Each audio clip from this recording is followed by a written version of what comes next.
అందరికీ నమస్కారం. ఈరోజు మనం 'విశ్వనాథ్ అండ్ సన్స్' గురించి మాట్లాడుకుందాం.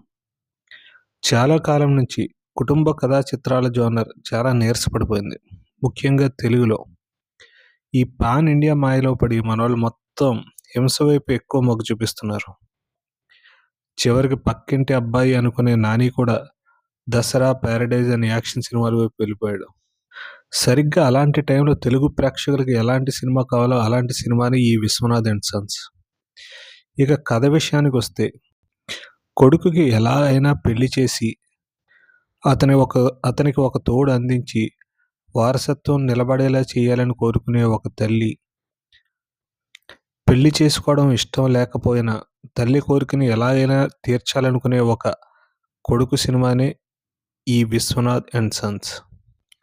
ఈ సినిమాలో మరో ముఖ్యమైన కోణం 42 ఏళ్ల వ్యక్తి, 22 ఏళ్ల వయసు గల అమ్మాయి మధ్య బ్యూటిఫుల్ ఎమోషనల్ స్టోరీ.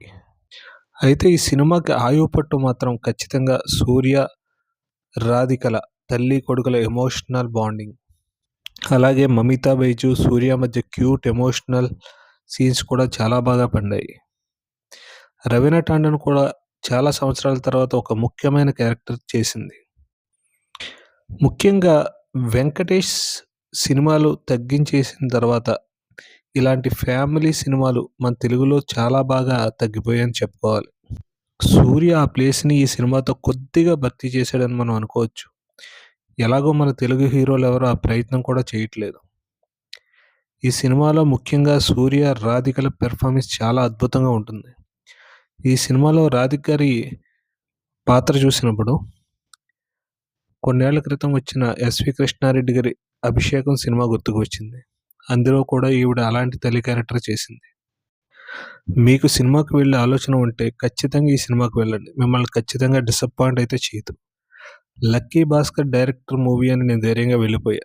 నిజం చెప్పాలంటే ట్రైలర్ చూడగానే సినిమా బాగుంటుంది అనిపించింది. ఓపెన్ మైండెడ్గా ఈ సినిమాకి వెళ్ళండి. ఈ సినిమా మీకు ఖచ్చితంగా నచ్చుతుంది. అప్పుడప్పుడు ఏడిపిస్తుంది, అప్పుడప్పుడు నవ్విస్తుంది, కానీ ఎక్కడా మిమ్మల్ని బోర్ అయితే కొట్టనివ్వదు. It is a beautiful emotional drama అని చెప్పుకోవచ్చు. Thank you.